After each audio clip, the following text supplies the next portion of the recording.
communication. And additionally, University Archives will be archiving Foley's records, a portion of them in time for the 10th anniversary of his death this fall. Telling Jim's story is important for many in the Marquette community. And so we are thrilled to talk about the new book by Colum McCann with Diane Foley. In his introductory remarks to an interview earlier this week on CNN, Anderson Cooper said this about American Mother, quote, "This book is truly incredible. It is probably one of the best books I have read in many, many years, if not my life," close quote. Colum McCann is the recipient of the National Book Award, the Dublin Book Award, and many other literary awards. A native of Dublin, Ireland, he now lives in New York, where he is the Thomas Hunter Writer in Residence in Hunter College, and president of Narrative 4, a nonprofit storytelling organization which helps build empathy in young people. Diane Foley founded the James W. Foley Legacy Foundation to advocate on behalf of innocent Americans held hostage and wrongfully detained abroad, and for journalist safety. As part of her advocacy, she has written opinion pieces for many national newspapers and took part in the documentary Jim, the James Foley Story. She lives in New Hampshire with her husband, Dr. John Foley. And at this point, I'm going to invite Dr. Leah Flack, who's a professor of English at Marquette and the Arrupe Center Scholar in Residence, to facilitate our conversation this afternoon. So thanks to all of you. Thank you, Steph. Welcome, Colum and Diane. It is lovely to see you again here at Marquette. This is a book that everybody should read. I think that we all have a lot to learn from it. And I think that the lessons are as relevant now as they were 10 years ago, which is when this all began. So Colum and Diane, welcome again. So when the first part of the book ends, which sits us in that room with Diane and Alexandra, the very last line of the first part is, "It was time to tell her story." And so I was wondering if we might just start there. Can you talk a little bit about why this was important then in 2021 after these conversations, and what the process has been like for you? I'm going to give it over to Diane. Yep. Well, it was really thanks in many ways to you, Leah. It was one of your book, virtual book discussions when you had invited Colum McCann to speak about his book, A Paragon. And I believe it was you or Tom who invited me to join. And that's how I met Colum. I had never met him before. So it was thanks to that gathering that we got together. And truly meant to be, because Colum had been trying to reach out to me after he'd received a picture of Jim reading his book, Let the Great World Spin, when he was reporting from Afghanistan. So I'm very honored to have met Colum, and he made it happen. Let's put it that way. Well, I gotta say, I mean, I'm humbled by this. I'm humbled by this occasion. Leah, I'm so happy to be sort of appearing virtually at Marquette. Marquette is so much a part of this book, not just as a place that welcomed Jim and helped Jim to grow, but also as a place where that the philosophy of engagement and commitment and storytelling and moral courage and all of these things that Jim was about, and it is fostered there where you are. Also, I'm so happy because you have embraced the Narrative 4 program in extraordinary ways, and for which I am deeply grateful. And I know that this series of relationships will go on for a long time. But really, this is for me the most poignant appearance that I have done so far, because yes, everything comes together in Marquette. Back to that day when I talked to Diane over the phone, and I tried to write to her earlier, and she never got my message saying that if ever she wanted somebody to write about Jim, or even to write about her own experience, I would be happy to talk to her. And then when we connected by the phone, she told me that she wasn't able to get the story down the way that she really wanted to. I drove from New York, where I live, to New Hampshire, where she lives, and we spent a couple of days together with Diane and John, and talking about her story. And that's when she told me that she was going to meet one of the British jihadists who had taken her son's life. And I'll just set it up for you like this. We went down to Washington, D.C. and Virginia together. And that first morning when we walked into a room in the courthouse, it was a big, echoey room in which there were lots of people. There were FBI people, there were court clerks, there were defense people, there were prosecution people. It was, and yet Diane walked across the floor and sat down at the table where Alexander Cody was, and she said, "Hi, Alexander, it's nice to meet you," which is one of the most courageous things I've ever seen from anybody in a long time. But it now doesn't surprise me, because Diane happens to be, one of the most courageous people I've come across in my life. And I think we're going to talk a lot today about the idea of courage and taking unusual things on and making leaps of faith and leaps of belonging to a world that is bigger than ourselves. And so I think that's what you foster at Marquette. And so I'm humbled to be here alongside Diane, and I thank you most sincerely for organizing this. And I really hope I see you in person soon again. We all do. We have an open invitation here. So I'd like for the two of you to share a few passages. Colum, I think that you have a few, and Diane, you have one. And then we can talk a little bit. So the structure of this will be that I'll ask some questions to get some ideas on the table, and then we'll have plenty of time for Q&A. Absolutely. So Colum, would you like to go ahead? This little scene comes later on in the book, when Diane is remembering how she saw Jim's speech about the very words moral courage when he had appeared at Marquette. So this is sort of in her memory, if you will. She always remembers how astounding it was to put the videotape in the recording machine and to watch the credits roll. There were clips on the internet, but it was difficult to find the extended recordings. Here, with the video on the large screen, they could watch it all unfurl, as if in real time, as if they were actually there. Marquette University, in the Forum. He stood at the podium. He wore a brown jacket and blue-grey shirt. His hair was slightly longer than usual. He looked at ease. He was introduced to a round of applause. "Thank you for the introduction," he said. "It was generous, overly generous." He smiled. The room hummed. "I'm not a hero. I'm not noble. I was just trying to do my work, and I got in a bit of trouble." It was shortly after he had returned from Libya. After being captured for the first time, it was, he said, the biggest mistake of his life to go to the front line that day. And now he was haunted by the death of Anton. They had to leave his body behind. It was one of the things that still rattled him. He wished they could find the body. When he came home, he said, he learned just how much people had cared. It humbled him.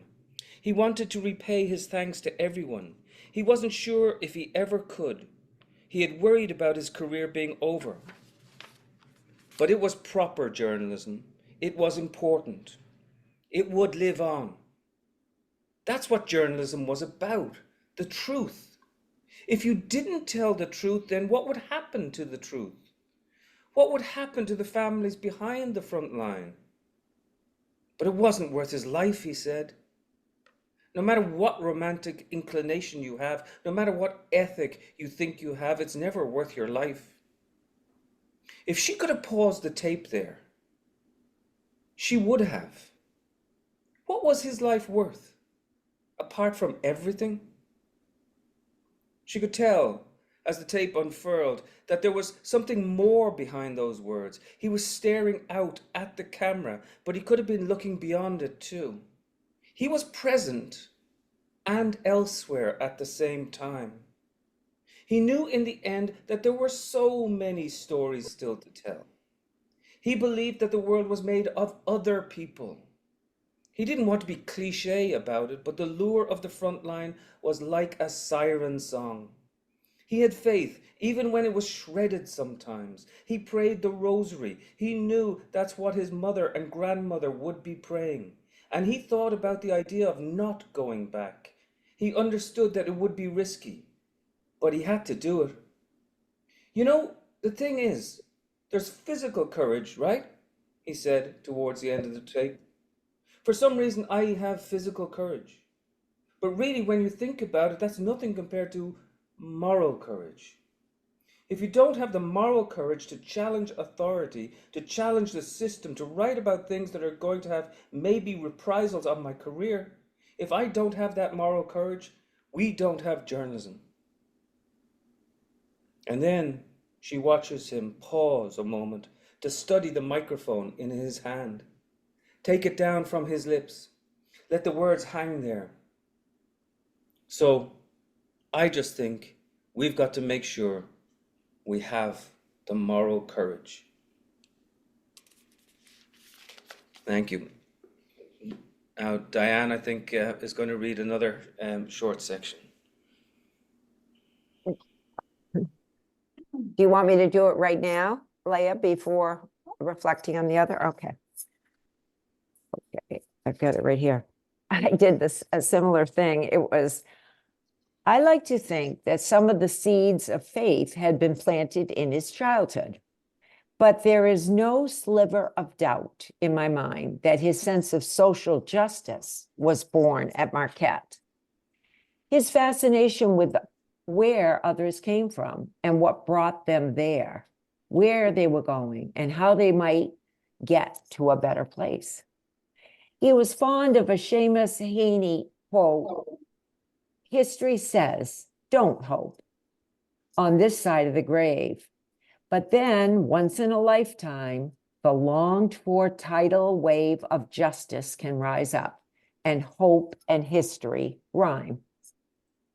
Jim's true interest was situated at that intersection. He took philosophy classes, creative writing, ethics, Spanish. He stared deep into his own country's history and came to realize what a privileged middle-class upbringing he'd had in rural New Hampshire. How lucky he'd been, the sort of comfort he'd been born into, the clapboard house, the picket fence, the intact family. He didn't want to shy away from the awareness of his own privilege. Jim was exposed to poverty and inequity in the inner cities of Milwaukee, where he was encouraged to tutor as a freshman as part of the Marquette program. I can imagine him tutoring in the classroom, tall, a little tentative, and incredibly passionate at the same time. He felt for those kids. He recognized something in their eyes. He could align himself with them. He spoke with them in fluent Spanish, but also, I'm sure, in a manner of fluent humility. One summer, he went to Appalachia to build houses with Habitat for Humanity. Another, he did service work on an Indian reservation in the Dakotas. I am well aware of a mother's tendency to over-saint her son, especially one who's taken early. But I also believe that it is not just parents who rear a child. It is the world around them.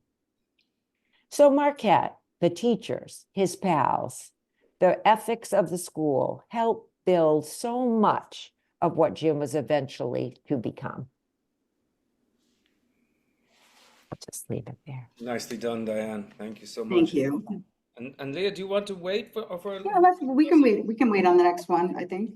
and go now? Whatever you want to do. Oh, actually, why don't you go now? I think we're all kind of enchanted a little bit by this reading. So let's keep it going.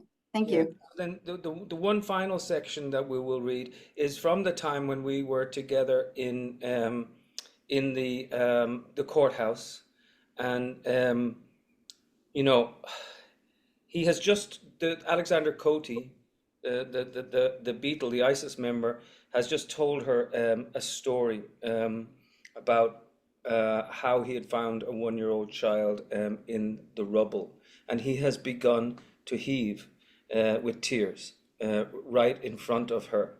I was sitting alongside her, and it was an extraordinary moment.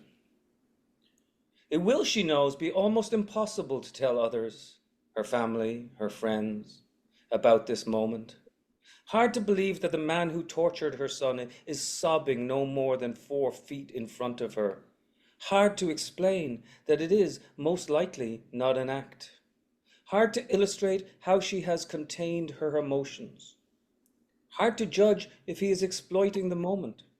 Even harder to explain that it is not just the story of a 1-year-old child taken from the rubble, or a father crying in a documentary, or an anonymous drone strike, or a tortured son, or a journey across mountains, or a screed of hatred, or a tower coming down, or a city filled suddenly with poison gas, or a scorched earth, or a peddling of fear, or 3 young children in front of a camera in a refugee camp, or a man who ventured out from New Hampshire, or a soldier who guided a remote drone, or a politician sitting in a suddenly small office, or a woman in East London edging her fingers along a photograph, or a 6-year-old wondering about his uncle, or a chain hanging in the air of a basement in Abu Ghraib, or a blow of a steel pipe against the bottom of a pair of feet in Rafah, or the thud of a fist in the kidneys,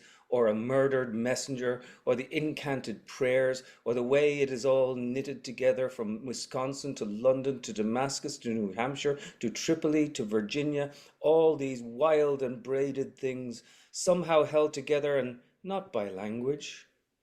There is no word for it that she knows of. She beseeches the Holy Spirit to come down and help her find one. Give me mercy, give me strength. Maybe it is not enough to say that it's just sad. It's all just sad. It's terribly sad. But perhaps there is no other word, just simple sadness that Jim is dead, and sadness that Alexander will spend the rest of his life in prison, and sadness that his daughter in England will never know him, and sadness that Jim's nephews will not see him at Christmas, and sadness that so many people want to poison it with narrowness, and sadness that others want to turn away and forget it all, and sadness that nobody wants to know about the hostages, and sadness that the newspapers and television stations and websites are struck dumb by indifference, and sadness that nobody knows what innocence means anymore, and sadness that we still go on about taking the lives from one another, and sadness that it comes down to either justice or revenge, as if that's the only choice, and sadness too that the very sadness itself is not an answer. She knows that she will be called naive if she tells the story somehow someday on television somewhere, or in print, or on the internet, that they will say she was duped by him, that she fell for his act, that she allowed herself to open up to his deception. But it doesn't matter, not a bit, not in this moment, no. Diane Foley allows herself for the first time, the very first time, the only time, since August the 19th, 2014, the day her son's death was announced, to cry in public. She does not make a spectacle of it. She does it quietly. Hardly anyone in the room knows. She's not even sure that Alexander, 4 feet across the table, knows. She brings a knuckle to her cheek. 7 years. No distance between then and now. I hope one day we can forgive one another, she says to Cote, and he is taken aback. There's no reason for you, he says, to offer forgiveness. Thank you. That's so powerful. I wonder if you can help us. I'm imagining the two of you walking into that room with Alexander And I'm thinking about, moral courage and everything, Diane, that you have really gotten out there about moral courage as an idea for the world to hang on to. It strikes me that you have significant moral courage, extraordinary courage. Why was it important for you to sit down and have this conversation?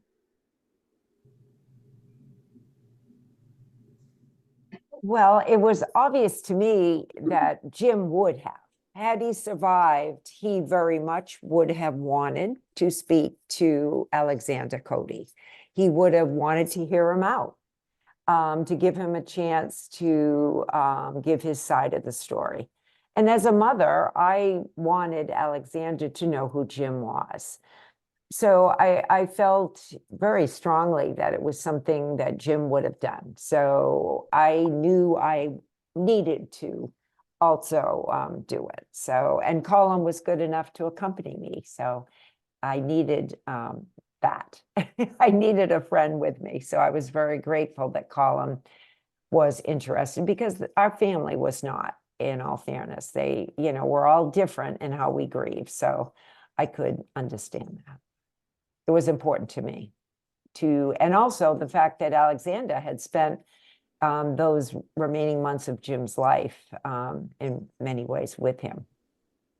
So I was hoping for any information he might share also. There's a great line in the book that to know how a loved one died is to love him more deeply. And I thought that there was something that was so powerful about that. What were you expecting when you walked in? What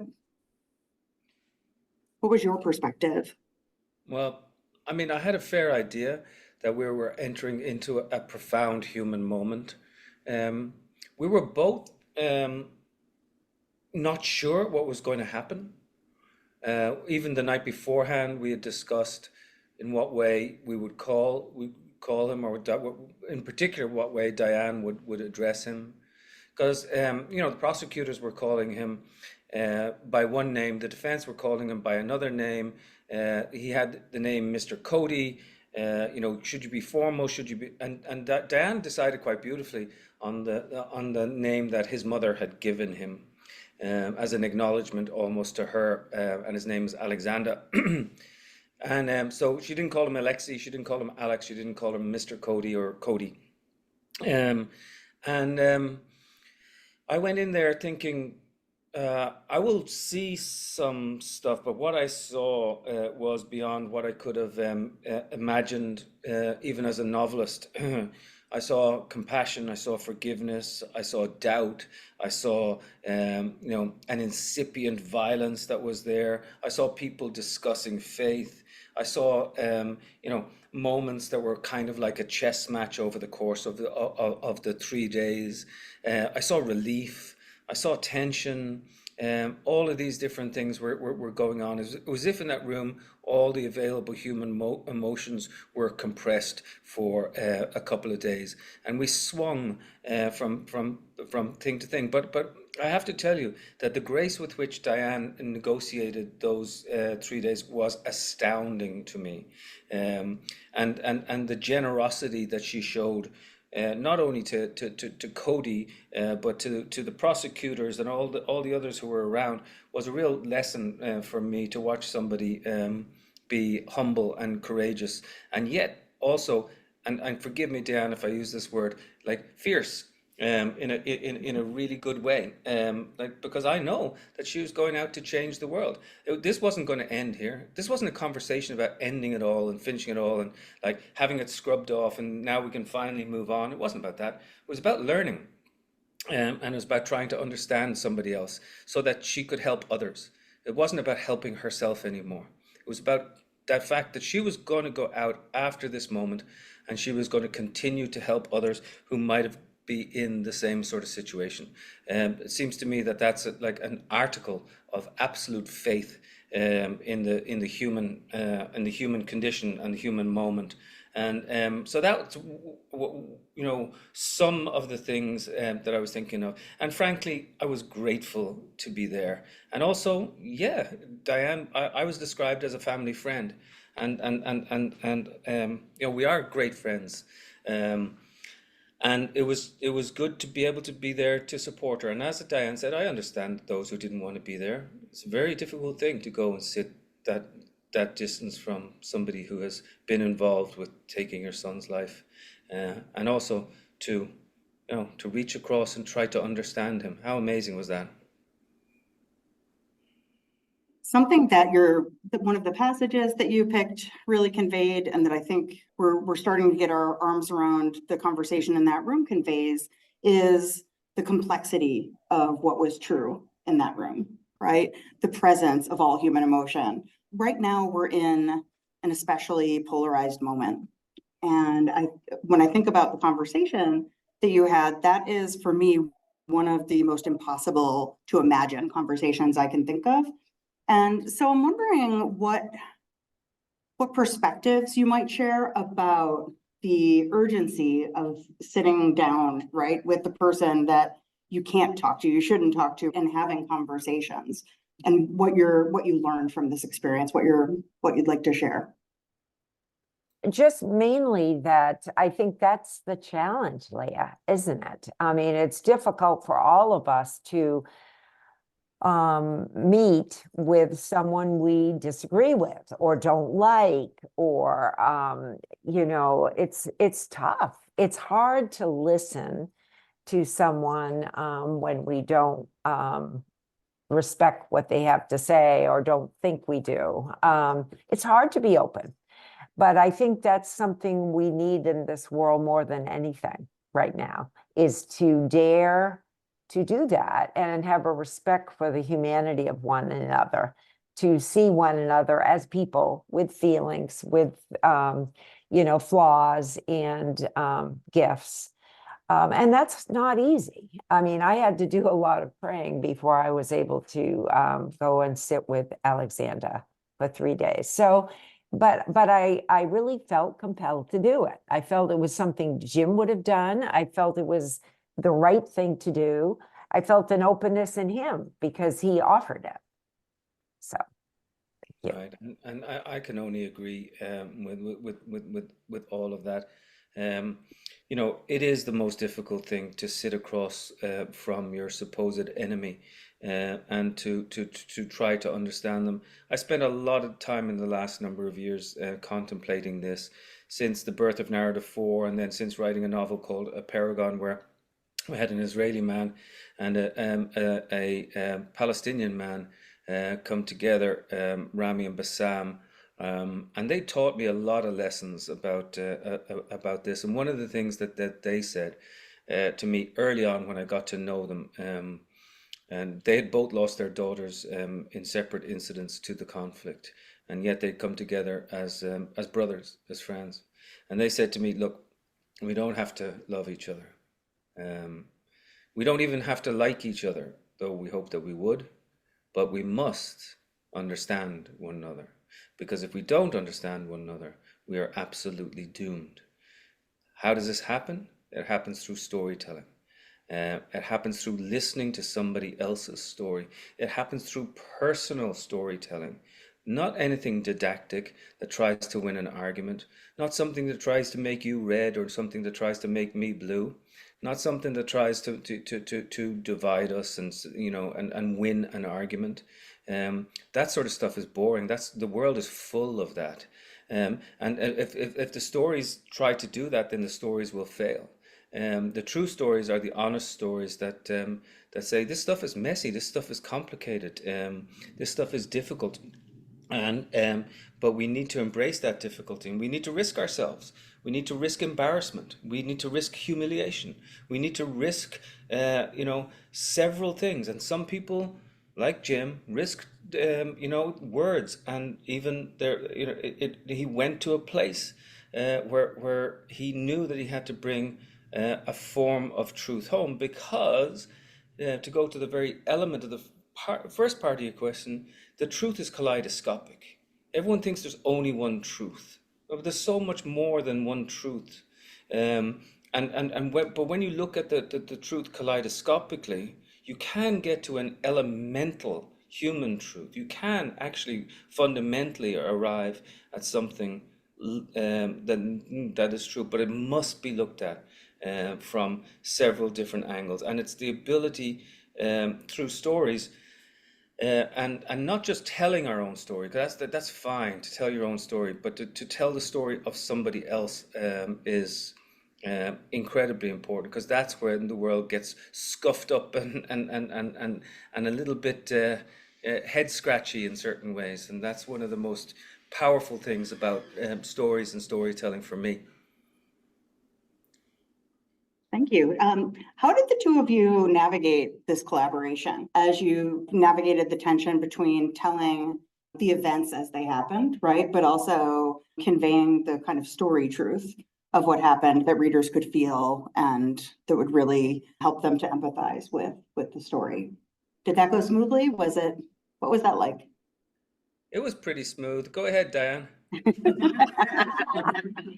It was, I think once we decided we were going to collaborate, and once Colum got a good idea for the structure, it went quite smoothly, because Colum wrote very quickly. He had been thinking about this story for a long time, and I knew also what I felt was important to share.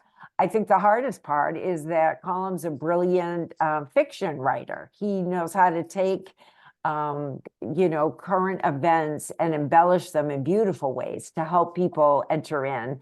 And I tried to be very firm about the fact this was a nonfiction book. And, I really wanted to stick to what had happened as much as possible.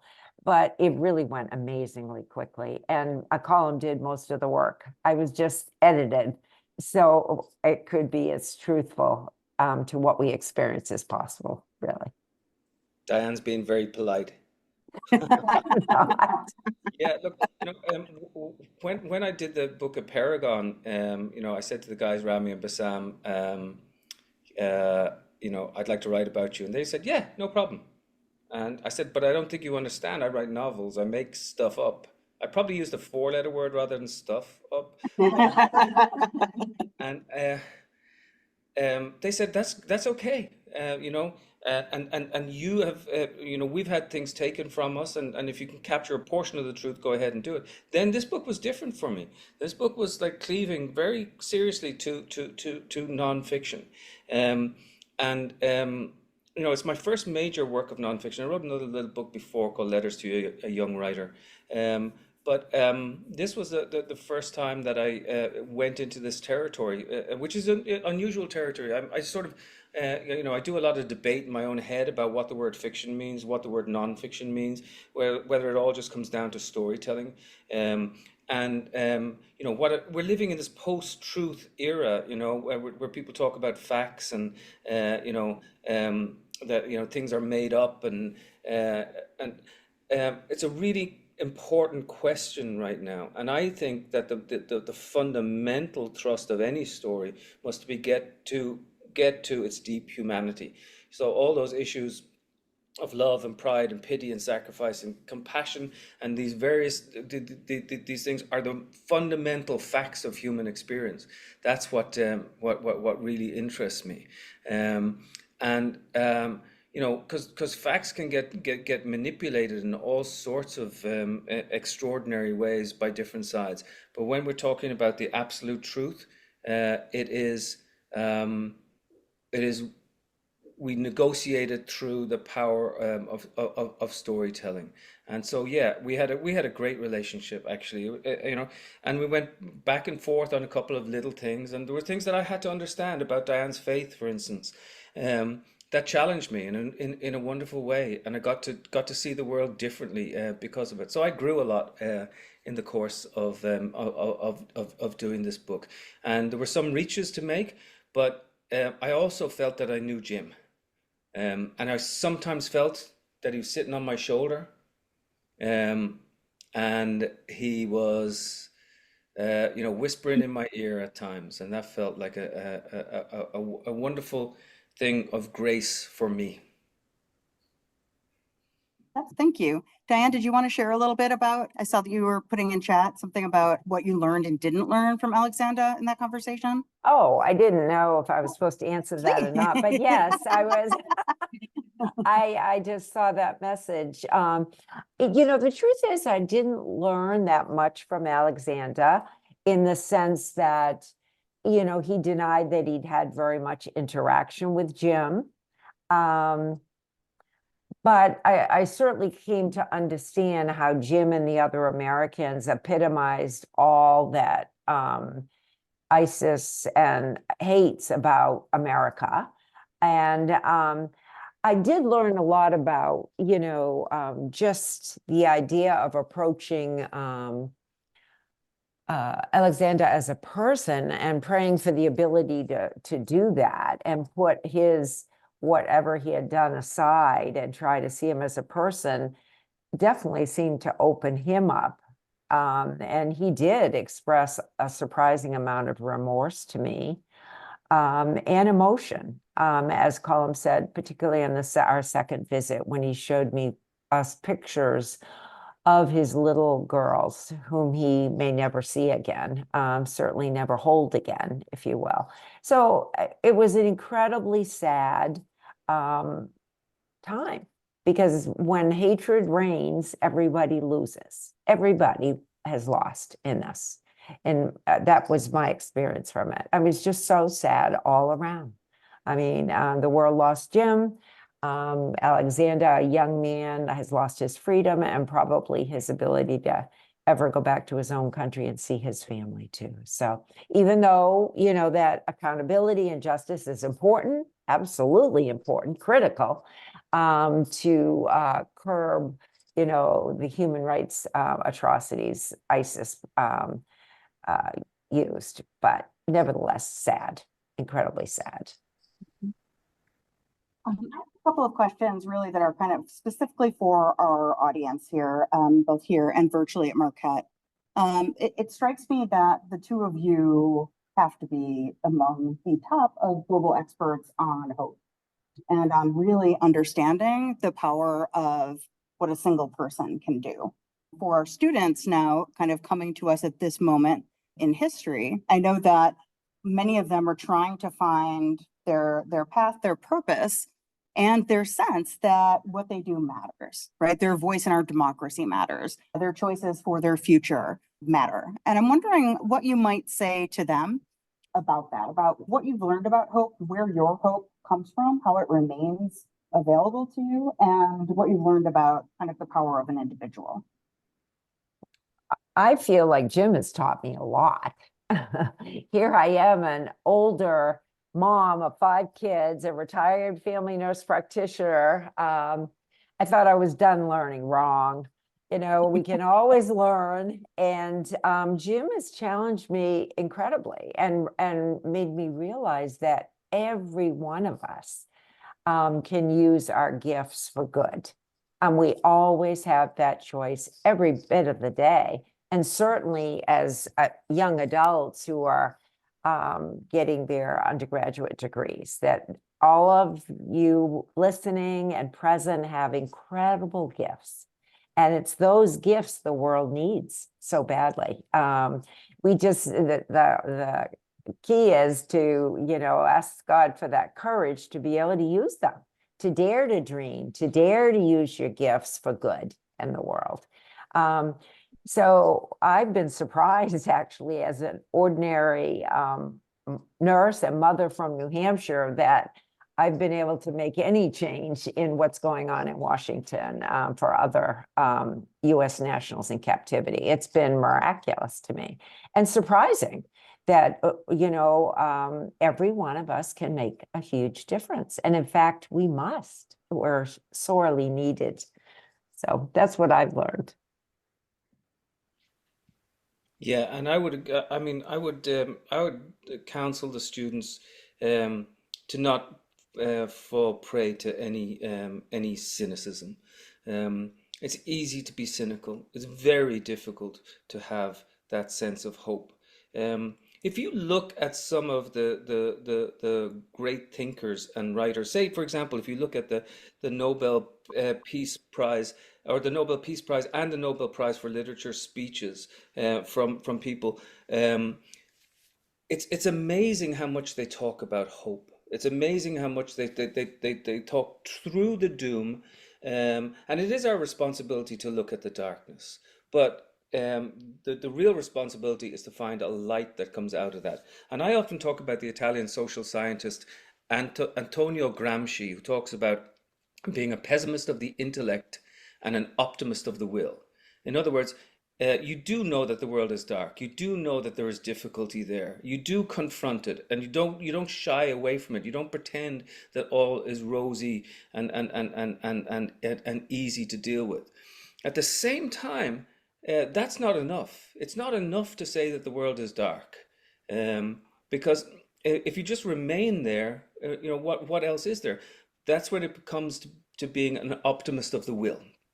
In other words, what is going to happen out of that darkness? Where is it that you can take these sort of things? So the people that I'm attracted to, sort of intellectually, morally, people who are social activists, are ones who know that they can go into the dark, but also have the courage to reinvent what the darkness actually means and turn it away. And so I actually have a feeling, Leah, that that the best optimists are actually pessimists first.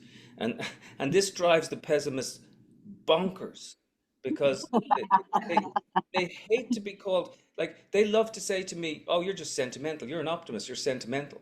And I say to them, no, an optimist is not sentimental. The ones who are sentimental are the ones who refuse to journey outside of themselves, refuse to journey outside of their own immediate space. That's being a cynic. That's saying that this is absolute. Cynicism has an absolutism to it, and it stops, and it can go no further, no deeper. And that's sentimental. Whereas optimism has an ability to journey and to discover. And by the way, optimism can discover pessimism again.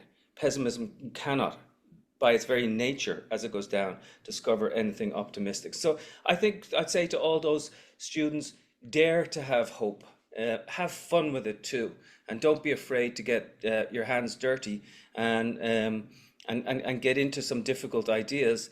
But don't let anybody tell you that it's only one thing or the other, or one thing or the other. It's complicated, messy, and beautiful to get in there too. And someone's asked me about mercy, whether any of the captives were merciful, if you will. And, many were not. Many were not, but some were.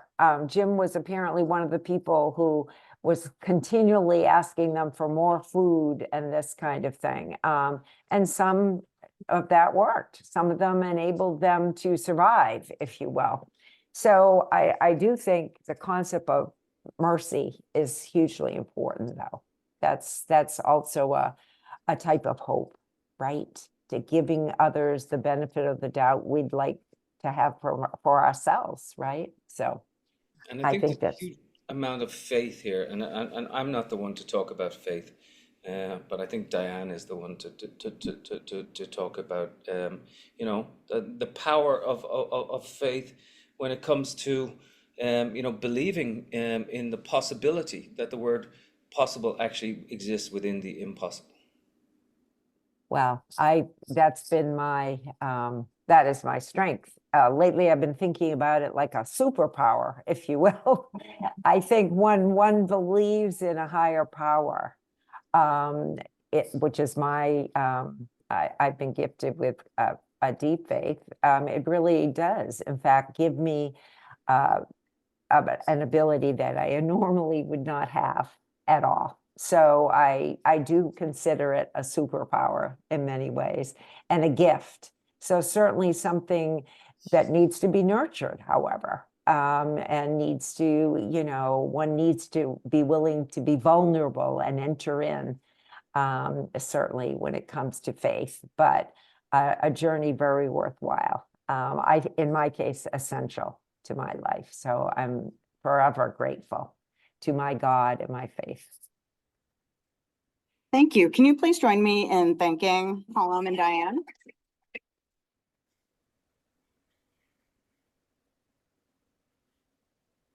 We have time for questions. And so people who are joining us online, if you could put your questions in chat and we'll ask them in the room, and people in the room, we've got a microphone.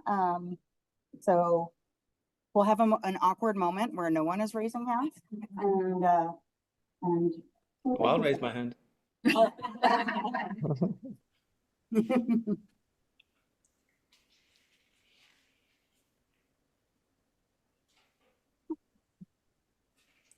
No. All right, I apologize for the seasickness that's about to happen. Okay, hi, and thank you so much for your light and your witness. This question is for Ms. Foley. You make references to God and your relationship to God and prayer. I wanted to ask you if you could please talk a little more about the role of prayer in connection to your moral courage. Well, for me, prayer is how we connect with our God. It's how we converse, how we hear, how we develop that relationship. So to me, the prayer is essential. And even the reading of scripture in many ways is hearing the voice of God, hearing his words, hearing what my higher power challenges me to do and knows what I'm capable of with his help or her help. So prayer to me is as essential as conversation is between people. I mean, it's a way of communicating and understanding one another and being encouraged by one another. So I, pray always, especially whenever I have something difficult to do, and often pray the rosary when I'm driving or whenever I'm doing something where I can do something, in fact, pray the rosary. But I do feel that prayer, the Mass, much of our faith has been very life-giving to me. So I don't know if that answers your question, whether you said, It does. Thank you so much. okay, sure, thank I you. think at one point, Diane says in the book that prayer is the bread of the soul. And I think it was interesting for me to navigate all of that and to understand it as well too. Could you repeat that quote, please? Could you repeat the quote, please? I think I haven't got the actual line. I was actually looking for it here in my book. But I think it's prayer is the bread of the soul. Thank you. I feel like I should put Tom Durkin on the spot just because he's here. Tom. Oh, you got troublemakers there. Oh, you always bring trouble. That's what we're supposed to do. Trying to think what I'd ask. I was going to see if you guys have been traveling around, and speaking at different audiences. You were in Europe, tons of different places. How has the response been? What's the reaction when you're in other places? Like, I mean, obviously, Marquette, we have this close connection to Jim. People know his story. We share it quite often.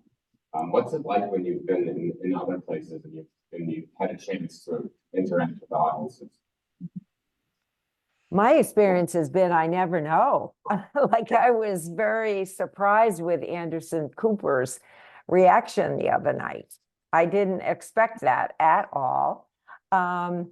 I was also very surprised with the reception in France and in Ireland. Well, probably shouldn't have been in Ireland since Colum's got so much of a following there, but I was very surprised about the interest in Europe, about how interested Europeans are with how our country handles our citizens who are taken captive abroad. It's just interesting to me but that matters to them. A lot of them had incredible interest. In the United States, I've found it varies quite a bit. It's a little harder to get the word out in our big country. So if any of the messages resonate with you, please share with others, because I do feel there's a lot we can learn from one another. And I feel Colum has helped share the story of goodness that in many ways has many roots at Marquette, but is in all of us, really, if nurtured. And I think one of the things Marquette University does well is it invites students to ponder, to care about somebody else, to notice, to take time for somebody else. And I think that in itself helps them to be people for others. So, but go ahead, Colum, what is your reaction? Well, I got to tell you that book tour is a little bit exhausting sometimes. There was at one stage when I ended up brushing my teeth with Ben Gay, and I didn't realize it for about 10 seconds. I just, this toothpaste is funny. Because it's discombobulating to go from place to place, and then you got to perform in the evening, and then you meet all sorts of people, and particularly with a book like this, because people have a personal relationship to it, and they have a story that they want to tell you, and then sometimes you meet former hostages or parents of wrongfully detained people, and but I mean the experience has been incredibly positive from the very get-go. When we first went to France, and the French were enormously interested in this book, and then in Ireland too, and then in the United States. Look, one of the things about this book is that publishers at first, because publishers don't know, and publishers at first were not really, they were like, oh, it's an older story. I mean, I don't even want to tell you some of the things that publishers were talking with. So we went to a small nonprofit, and there are certain difficulties with doing that, but there are also certain great joys in doing that too. But really now it's about getting the book. The book got an enormous amount of attention, but now it's going to be about word of mouth, and that means part of what you guys will do is that you'll help spread that word. I'm hoping that word will spread for Mother's Day. I'm also hoping that word will spread for the anniversary of Jim's death, and the book will come out in paperback a year from now, and that this book has a life, because I think it's important message in there, and this is what I'm getting from people as well. I've never had as many responses from people saying, oh, I was deeply touched, or I was in tears, or I had never read a book that tore me up so much. I had a fair idea that might happen, but not everybody sees it that way, and for us, we want to get the story out there. And Tom, Jim, as much as anyone, along with Diane. And the thing is, Jim would want to say, this is not a story about me. No way is it about me. I don't want any story to be about me.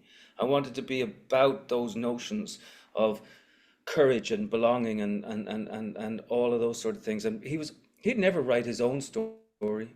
He would have always written the stories of other people, and that was true too. And so when we go out on tour, he does sort of whisper on the shoulder here, and he says, look after mom, he says. And and I do think that's important. I think this will become a personal book for a lot of people. I think they will have a personal relationship to it, and there's nothing better than that. I think it's also very clear, quite simple in its construction and in its message, and yet it's like one of those deep rivers with a lot going on underneath the surface. And I'm grateful to you for helping us, construct this, and for giving us access. And as Diane says, I'm grateful to everybody there at Marquette as well. Question here.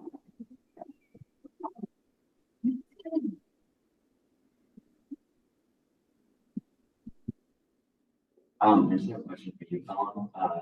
When you're like writing these narratives where you're like telling the line between fiction and nonfiction, how do you decide like what needs to be embellished or like what needs to be told in this like fiction and like what parts of the truth you're telling? That's a great question. I mean, I hate to say this, but like authors often don't know what it is that they're doing. You operate on fumes. You're hoping that you get there. You're thinking, and ultimately, what you want to do is to tell it honestly. Sometimes you want to break people's hearts because that's the theme of where we are about repair, and have people feel and to be in the pulse of the moment. You know, in shaping this, you shape it with language, you shape it with rhythm, you shape it with short, sharp sentences, and then a much longer sentence. It's like music. So in many ways, you know, my negotiation of whether it be fiction or nonfiction it doesn't really matter. I have to be as true to my characters in nonfiction as I am in fiction, and I do that through music.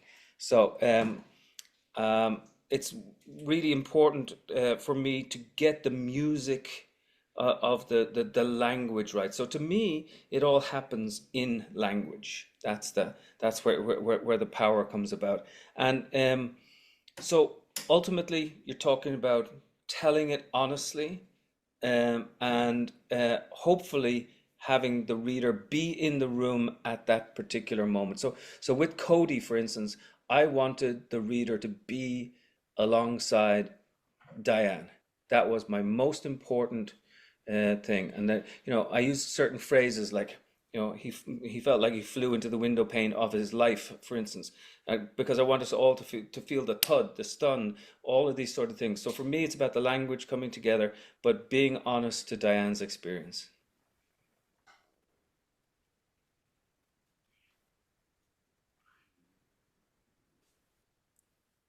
Hello. So thanks to Leah's partnership and leadership, we just, through Justice in Action, we just trained 65 students, staff, and faculty to be narrative board facilitators. And I was also humbled and honored during Mission Week at Marquette to be with you, Diane, along with a couple other people in this room to have your first story exchange. But because it went so well, we really didn't get to reflect. And so I'm curious, Diane, to hear your reflection on your first story exchange, even though that was several weeks ago, and how that storytelling experience kind of relates to the story of Jim.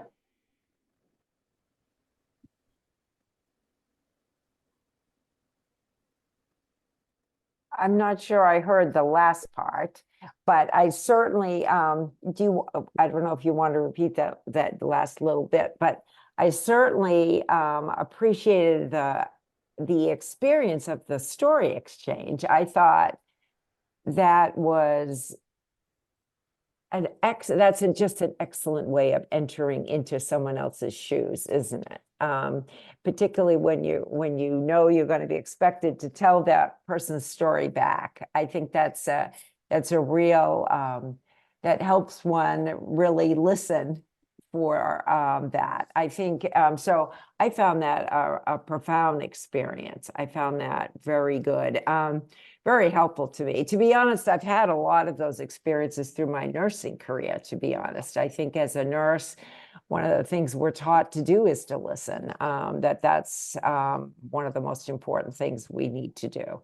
But there are many professions where we need to listen. Certainly, Jim used his listening as a journalist, which was essential. You know, Colum wouldn't have gotten the story as right as he did without his ability to listen real well. So to me, a lot of the goal of narrative 4 is that radical empathy. It's that ability to really hear other people, to listen with your heart as well as your ears and head, and to hear what's going on in someone else's place. But I didn't hear the last part of your question, dear. What was The that? last part of the question relates to Jim and his experience, and in certain ways, you did answer it in the sense that in many ways he was going out there and he was inhabiting the stories of others. Big time. Like Jim was the guy, you all know this, he would go to Damascus, wherever it happened to be. He'd go down to the marketplace. You know, he'd have the camera with him, he'd have the video, and he'd have his notebook, and he'd be looking around, but not looking at the things that other people might be looking at. He was looking at the older man in the corner who might be able to tell him a story, or the young girl who had a backpack full of books, or the person who's going to take him down some sort of alleyway and show him something new, because he wanted to get it through human experience. Yes, he knew the facts and the figures. Yes, he knew what was going on in Syria. Yes, he could tell you what was going on in the Middle East, and he was embedded with the US troops and did all these things. But really what he wanted to do was get the story to the other side. There's Lorca, the South American poet, talks about getting to the wound to the opposite side. And I think that's a huge part of what he was trying to do. I do think that that's heroic, and I think there are a lot of journalists who are doing it now today. And let's not forget that journalism at this present moment is one of the most besieged positions and professions of all. And there are a lot of really good people doing a lot of really good things and bringing us back the stories that otherwise would remain untold. And there is nothing that we can bear. There's nothing worse than bearing the weight of an untold story. And that's what we need to do if we're really going to help recover all of this stuff. We need to be able to tell the story that others are not telling.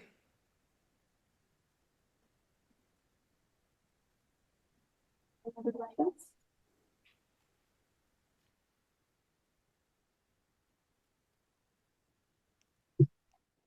Diane, Alex, your story exchange partner is the person in the microphone.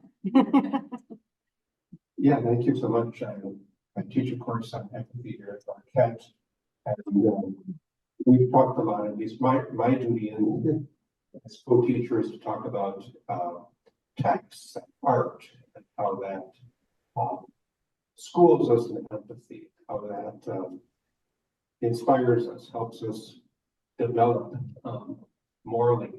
Would either or both of you share what are your seminal texts or works of visual art or music, or any art forms that has really helped you, has really inspired you, that you think I should, make available to my students? Oh, wow. Wow, a reading list on empathy. I'm going to have to think about that one, because I might have to just go to my bookshelves and tear down every book that I love, throw them all in a big pile. I think so much of it has to do with the, I think of all the poets. I think of Seamus Heaney and people like that, the ones who are speaking the difficult truth, and in terms of music and art, again, it's all of that stuff that I find that touches me and actually displaces me. I often find that the empathetic instinct is one where you actually get displaced from your comfortable norm, and you get, sort of pushed sideways and a little bit knocked off balance in certain ways. And maybe in the process of talking about empathy, we can talk about balance or lack of balance, and the spectacular notion of being off balance for just a moment, and forcing us to think differently. But I think, when I would like to attend your class. That sounds like a great class. So when I'm up at the Marquette, whether it's late this year or next year or whenever, I'll drop in and we can talk empathy. I also think that some of the experiences for students, and to model some of that for students to interact with people that are different than them to actually, you know, the fact that Jim was challenged as a freshman to go out and tutor in the inner city and to go on various mission trips, I think can build empathy too, in a big way. I think sometimes a lot of us can live in a little bubble and not have enough experiences that challenge us to see how other people live, how other people suffer, how other people struggle, if you will, for some things that may come easy to us, you know. So I know that was the case with Jim, that I think he always was kind of an empathetic kind of person. I think some of it came from a lot of his reading and such. But I also think he needed to be challenged to get out of his comfort zone and to have to interact and serve people, you know, who really challenged him in a huge way. Teach for America certainly challenged him, going into some of those inner city schools and trying to teach there. But anyway, that's just another thing I wanted to mention. Australia, +6 145 787. I don't know what that was. Sorry, that's me. That's me. Australia, +6. Sorry. One thing I'd like to add is that I would like for everyone in the audience to look at the Foley Foundation and the work that they're doing, the profoundly good work, and to spread that word too, and to, you know, look at how the ways. I know you've done incredible things with Jim's library there, and I can't wait to get, you know, to see all the work that you've done. But all this stuff is knitted together. The world is knitted together with stories, and this is how we meet one another. But there are certain fundamental holding places that help us, and I think the Foley Foundation is something that, you know, you want to do something good on Mother's Day. Give a small donation in your mother's name to the Foley Foundation, and I think that would be, you know, go a long way to helping these things. You know, and that's part of the empathetic reaction too. Thank you. I'm thinking about Alex and I, our eyes kind of met across the room because we've both been part of the story of the two of you meeting and American Mother. And I will say, just to add on to the last question, something that I learned from reading and from experiences in the world was to be open to other people's stories. And I think that that's why when Tom, you sent me that picture of Jim years ago, my thought was that this was an opening of sorts. And I felt that, you know, if I were a character in Let the Great World Spin, one of Colum's novels, then Colum would either know this picture or want to know about this picture. And I have learned from that, just this sort of what it's like to be, and from learning about Jim, it sounds to me that he was very much like that, just open to others, open to being surprised by others and surprised by things that can happen. Before we thank our guests again, I would like to make a couple of announcements. So on the tables, there are QR codes that go to the Foley Foundation, and you can buy a signed copy of the book there. And for people who are joining us virtually, I will send out a follow-up email with that information. There's also a follow-up event to this on April 15th, where we're going to think about, okay, so we're inspired by this story, right? We're thinking about hope and we're thinking about understanding and empathy. So what do we do? How do we put that into action? And so I want us to think about what's the meaning of this story? What are its meanings for us here at Marquette? So students, faculty, staff, community members, I hope you'll join us. Thank you to Colum, McCann, and Diane, Foley, extraordinary storytellers, for talking to us today about American Mother. We appreciate both of you so much. You have an immense fan base here at Marquette. We thank you so very much. Take care. Absolutely. Thank you to everybody there, and we'll see you. We'll see you soon. I know Dan will see you sooner than I will, but I hope to see you within the next 6 months or so. Thank you so much.